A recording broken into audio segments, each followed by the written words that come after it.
अस्सलाम वालेकुम दोस्तों। आज हम सीखेंगे कि चाइनीज़ गवर्नमेंट स्कॉलरशिप का जो इन्फॉर्मेशन सिस्टम है उसमें हम सीएसई का फॉर्म किस तरह फिल करते हैं। ये इनकी वेबसाइट है studyinchina.csc.edu.cn।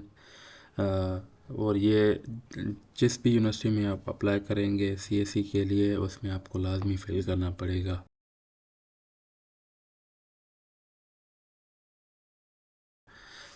अगर आपका अकाउंट नहीं बना हुआ तो आपने क्रिएट अकाउंट करना है। क्रिएट अकाउंट करने के बाद आपने ये डिटेल्स फिल करनी है। यहाँ पे कोई भी यूज़र नेम यूनिक होना चाहिए आपका, और ईमेल, पासवर्ड और वैलिडेशन कोड ये वाला एंटर करेंगे। सबमिट करेंगे तो आपको एक ईमेल आएगी। उसके बाद आप लोग उस अकाउंट को एक्टिवेट करेंगे। इस तरह की एक ईमेल आएगी आपको अकाउंट में एक्टिवेट करने के लिए। आप लोग उसको क्लिक करेंगे तो एक्टिवेट अकाउंट, तो आपको अकाउंट एक्टिवेट हो जाएगा।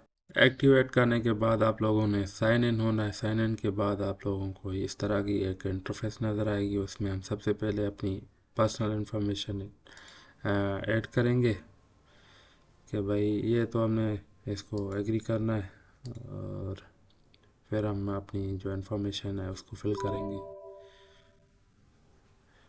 इन्फॉर्मेशन में पहली ये है कि आपका पासपोर्ट नाम जो भी है वो उसके हिसाब से आपने फिल करना है। मेरे तो इसने ऑटो उठा लिया, तो आप लोग जो भी आपका है गिवन नेम पासपोर्ट में उसको लिखना है, और सरनेम जो पासपोर्ट में है वो वाला लिखना है।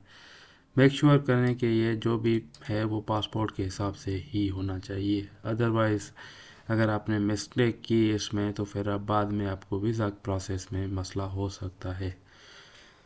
तो उसके बाद ये डेट ऑफ बर्थ है। डेट ऑफ बर्थ इतना कोई ख़ास इशू है नहीं इसमें। आप लोगों को पता होगा कि आपने कोई यहाँ पे जेंडर है और सिंगल, और उसके साथ साथ ये पर्सनल इन्फॉर्मेशन है। पासपोर्ट के बाद आपने नेशनलिटी बतानी है, पासपोर्ट नंबर, और जो भी आपकी नेशनल नेटिव लैंग्वेज है।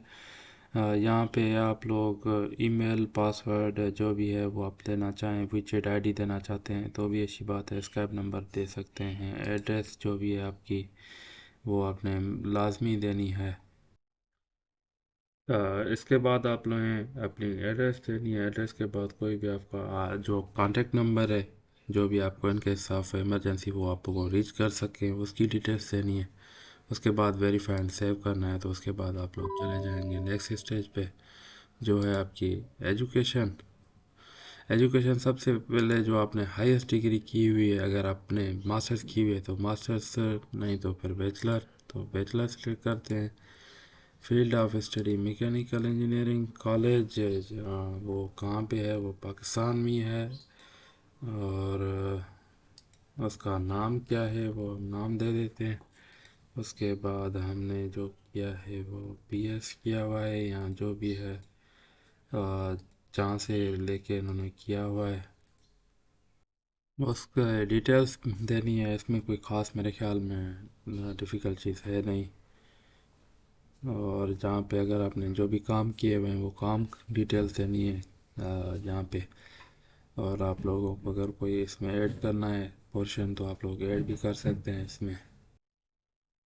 तो अगर चाइना में किसी को आप जानते हैं तो उसकी डिटेल देनी है। उसके साथ साथ अपनी फैमिली इंफॉर्मेशन देनी है जो भी है, तो उसको वेरीफाई एंड सेव करना है आपने। तो ये आपकी पर्सनल इंफॉर्मेशन फिल हो गई। फिनिश करना है इधर आपने। फिनिश करने के बाद अब आपको एप्लीकेशन फिल करनी होगी सीएसई की। अच्छा, यहाँ पे ये जो है आपके तीन टाइप हैं, type A, type B, type C. जो हम अप्लाई करते हैं उमूमन थ्रू यूनिवर्सिटी प्रोग्राम वो वहाँ पे होती है टाइप बी। टाइप ए में आप एचईसी के थ्रू अप्लाई कर सकते हैं। टाइप ए और सी में आप एचईसी और एम्बेसी के through, Chinese embassy in Pakistan के थ्रू अप्लाई कर सकते हैं। मगर ये है कि इसमें ज़्यादातर जो ऑप्शंस हम सेलेक्ट करते हैं वो है टाइप बी।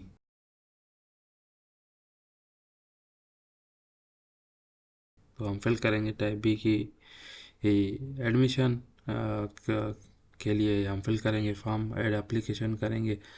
अगर आपने प्रीवियसली कोई भी एप्लीकेशन फिल की होगी तो उसकी डिटेल्स यहाँ पे आ जाएगी। तो अभी इसको हम ऐड अ न्यू एप्लीकेशन करते हैं।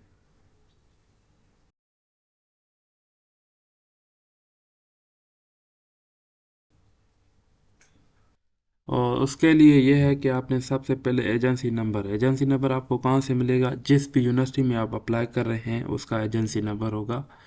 से सपोज़ हम अप्लाई कर रहे हैं यूकास के लिए ना, क्योंकि हमने आंसू का फॉर्म फिल किया हुआ है, तो उसके साथ साथ हम सीएससी में भी अप्लाई कर रहे हैं, तो उसके लिए हम एजेंसी नंबर दे। तो गूगल का आके यूनिवर्सिटी का नाम और उसके साथ एजेंसी नंबर लिखेंगे तो वो आपका उसका यूनिवर्सिटी का एजेंसी नंबर आ जाएगा। यहाँ तो एक इसकी लिस्ट भी होती है, वो लिस्ट भी आप लोग डाउनलोड कर सकते हैं। ये इसका एजेंसी नंबर है, इसको हमने कॉपी करना है। कॉपी करने के बाद इसको हमने इस सिस्टम में पुट करना है। जैसे ही हम पुट करेंगे, अगर आपका एजेंसी नंबर सही होगा तो आप university of Chinese academy of science इस तरह का जो भी आपने यूनिवर्सिटी सेलेक्ट की हुई है उसका नाम इधर आ जाएगा। तो इसके बाद हमने लैंग्वेज प्रोफिशिएंसी फिल करनी है, इसको नन करते हैं। इंग्लिश हमारी एक्सीलेंट है। अप्लाइंग एज या अप्लाई एज हम जो अप्लाई कर रहे हैं वो मास्टर्स के लिए कर रहे हैं। प्रेफर टीचर लैंग्वेज जो है हमारी इंग्लिश होनी चाहिए। और जिस मेजर में हम अप्लाई कर रहे हैं वो हमारा इंजीनियरिंग से रिलेटेड है। अप्लाइंग जो है आप लोग मटेरियल साइंस और इंजीनियरिंग में कर रहे हैं, आप अपना मेजर सिलेक्ट कर सकते हैं।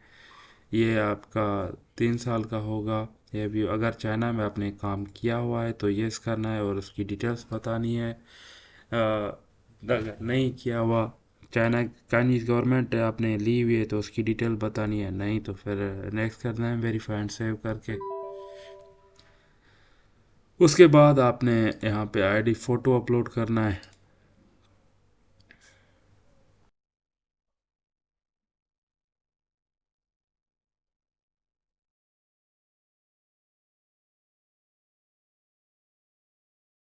अच्छा, ये इनके मेन डॉक्यूमेंट्स जो है रिक्वायर्ड हैं, सबसे पहले आईडी फ़ोटो है आपका। एक फ़ोटो होना चाहिए आपका, और सर्टिफिकेट्स ऑफ हाईएस्ट डिग्री। अगर आपकी 2 डिग्री हैं, मतलब मास्टर्स और बैचलर की, तो आप उनको मर्ज करके दोनों को फिर एक ही पीडीएफ में करके अपलोड करना है। और सेम फॉर ट्रांसक्रिप्ट, अगर एक एक है तो आप लोग उन्हें डायरेक्ट अपलोड करनी है। अच्छा, ये इन्होंने लिखा हुआ है नोटराइज कॉपी ना, तो आपने लाजमी नोटराइज ही अपलोड करनी है सिस्टम में। नोटराइज क्या होता है, इस तरह का एक सीन होता है, आप कोर्ट में जाके पाकिस्तान में कहीं से भी ये स्टैम्प करवा सकते हैं अटेस्टेशन और नोटराइज वाले। और क्या कहते हैं, नोटरी पब्लिक को ये सामने लिखा हुआ है इसमें। ये मैंने हैदराबाद से करवाया था 2015 में, और ये दो इस तरह के स्टैम्प लेते हैं। और इसका मेरे ख्याल में इतना कोई ख़ास चार्जेस नहीं है पाकिस्तान में, अब पता नहीं क्या है, क्योंकि मैंने करवाया था तकरीबन 8 दिसंबर 2015 में, तो आप उस अभी चेक कर सकते हैं। मगर फिर भी कितने तकरीबन पर डॉक्यूमेंट आपको मैक्सिमम ऐसे समझें कि 40-50 रुपीज़ से ज़्यादा नहीं लेना चाहिए उन्होंने उनको। तो ये आपने डिग्री और ट्रांसक्रिप्ट दोनों इस तरह टेस्ट करवा के नोटराइज करवा के फिर ही अपलोड करनी है सीएससी सिस्टम में। अच्छा, इसके साथ साथ आपने स्टडी प्लान अपलोड करना है, क्योंकि ये जो सारे जिसके सामने लिखा हुआ है मैंडेटरी, तो आपने यस यस वो वाले बिल्कुल आपको लाजमी अपलोड करने हैं। जिनके सामने नो है तो आप करें तो ठीक है, नहीं करें तो भी खैर है। तो और इसके साथ रिकमेंडेशन ये है कि आप 2 तरीके हैं, आप खुद भी अपलोड कर सकते हैं और आप उसकी ईमेल भी दे सकते हैं। बेहतर ये है कि आप खुद अपलोड करें, क्योंकि कभी कभार प्रोफेसर बिज़ी होते हैं, वो करते हैं नहीं करें, बाद में फिर बंदा रोले में पड़ जाता है। इससे बेहतर है कि आप बंदा खुद ही अपलोड कर। अच्छा, इसके बाद आपका पासपोर्ट होम पेज है, फ्रंट पेज जिस पे तस्वीर लगी होती है वो वाला करना है। उसके बाद फिज़िकल एग्जामिनेशन रिकॉर्ड।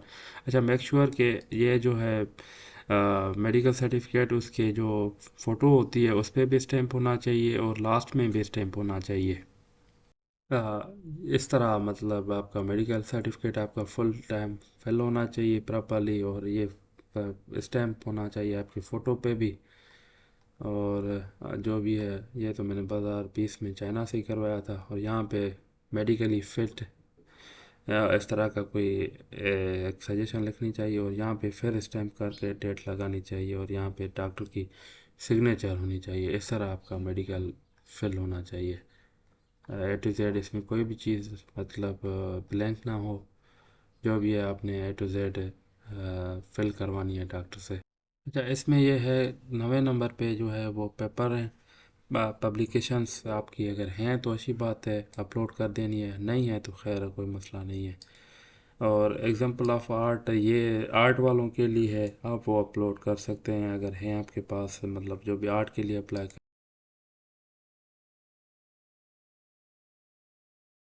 कर रहे हैं।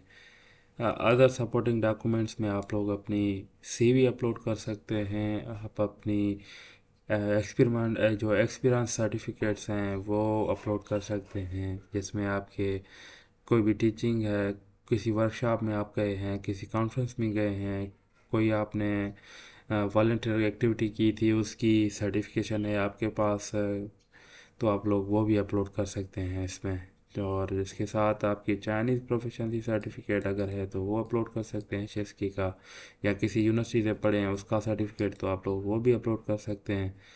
और इंग्लिश प्रोफिशिएंसी सर्टिफिकेट आपने यहाँ पे अपलोड करना है, तो इंग्लिश प्रोफिशिएंसी सर्टिफिकेट हम इधर अपलोड करते हैं। और साथ साथ जो है प्री एडमिशन लेटर। अच्छा, प्री एडमिशन लेटर होता क्या है? प्री एडमिशन ये है कि आप यूनिवर्सिटी में अप्लाई करते हैं और वो यूनिवर्सिटी आपको एक आपके डॉक्यूमेंट्स वगैरह चेक करके एक लेटर इशू करती है, उसको कहते हैं प्री एडमिशन लेटर। अगर ये प्री एडमिशन का ये सीन होता है, अगर वो यूनिवर्सिटी आपको प्री एडमिशन दे देती है तो ऐसे समझें कि आपके 90% चांसेस हैं कि आप सिलेक्शन हो जाएगी।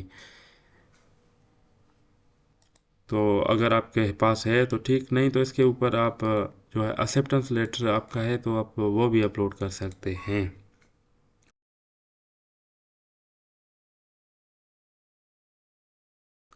और उसके साथ ये जो है नॉन क्रिमिनल रिकॉर्ड रिपोर्ट, मतलब पुलिस क्लियरेंस, ये जो आपको है तकरीबन अपने जो है इसकी एसपी ऑफिस होती है वहाँ से मिल जाएगा। वहाँ पे जाके आप यहाँ ऑनलाइन अप्लाई करके फिर आप लोग उधर से जाके प्रिंट ले सकते हैं उसकी, और उसके बाद आप लोगों ने सबमिट कर देना है। और ये आपसे पूछेगा तो यस कर देना है इससे।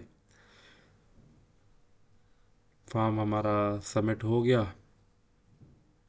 तो ये हमारा फॉर्म सबमिट जैसे ही आपने तो ये देखा कि आपने सबमिट किया तो यहाँ पे आपका स्टेटस आ गया सबमिटेड। इसके बाद इन प्रोसेस चला जाएगा। अगर इसमें यूनिवर्सिटी ने एडिट के चेक करना शुरू किया और जैसे ही रिजल्ट्स वगैरह आया तो फिर इसमें और मज़ीद चेंजें होती जाएंगी।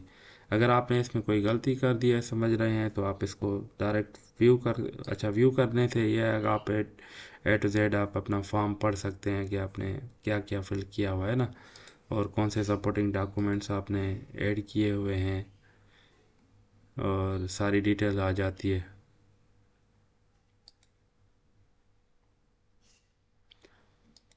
तो ये है, तो आप लोग इसकी डिटेल्स देख सकते हैं। इसके बाद अगर आपको कोई भी मसला है तो आप इसको सिंपली विड्रा करेंगे तो आप उसके बाद फिर एडिट कर सकते हैं इस एप्लीकेशन को।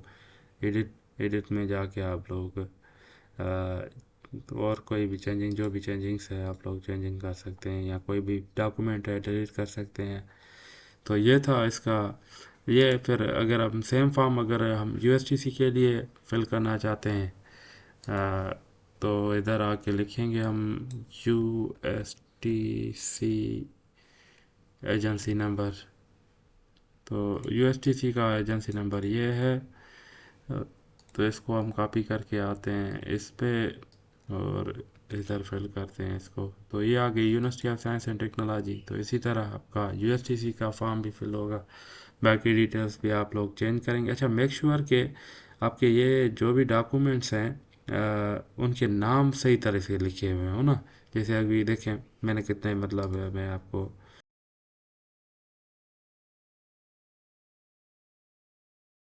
डिटेल्स दिखाता हूँ अपने डॉक्यूमेंट्स की ना, कि मैंने किस तरह उनको अरेंज किया हुआ है। ये देखें, acceptance letter dash Mohammad, CSC form dash Mohammad, CSC CV dash Mohammad, degree, जो भी डॉक्यूमेंट है उसके पीछे आप अपना नाम लगाएं, ताकि बंदों को अगले जो चेक करने वाले हैं उनको आसानी हो कि भाई ये सारे के सारे डॉक्यूमेंट्स जो हैं आपके ही हैं, और एक जगह पे वो इकट्ठे हों, और बंदों को लगे कि भाई इस बंदे ने प्रोफेशनल एक काम किया हुआ है ना। तो एक तो नाम इनके सही बिल्कुल ए टू जेड सेम होने चाहिए। अच्छा, मेक श्योर एक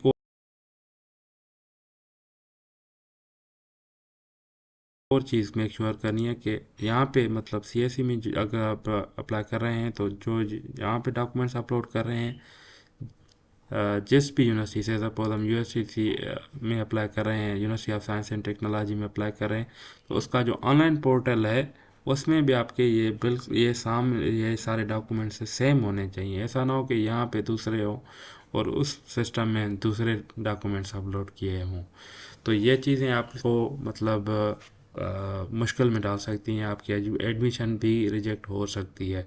और मेक श्योर करें कि जो भी डॉक्यूमेंट्स आप लोग अपलोड कर रहे हैं वो प्रॉपर मतलब ओपन हो रहे हों, PDF, और उनकी फ़ाइल जो है वो करप्ट ना हो, PDF ओपन हो रहा हो इस और रीडेबल हो ना, इस तरह हो कि बंदा देख के सुकून के साथ पढ़ सके। ऐसा ना हो कि वो ट्रांसक्रिप्ट है उसमें मार्क्स नज़र ही ना आए ना आपकी, यहाँ डिग्री है उसके आपके नाम और जो भी चीज़ उसमें डॉक्यूमेंट जिस चीज़ के लिए बनाया गया हो वो कम से कम क्लियरली शो हो। तो ये सारी चीज़ें हैं आपको CSE का फॉर्म फिल करते वक्त आपको जहन में रखनी चाहिए। और यही एक वीडियो था आज CSE के हवाले से।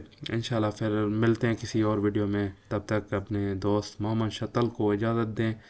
दुआ में याद। अल्लाह हाफ़िज़। अल्लाह निगहबान।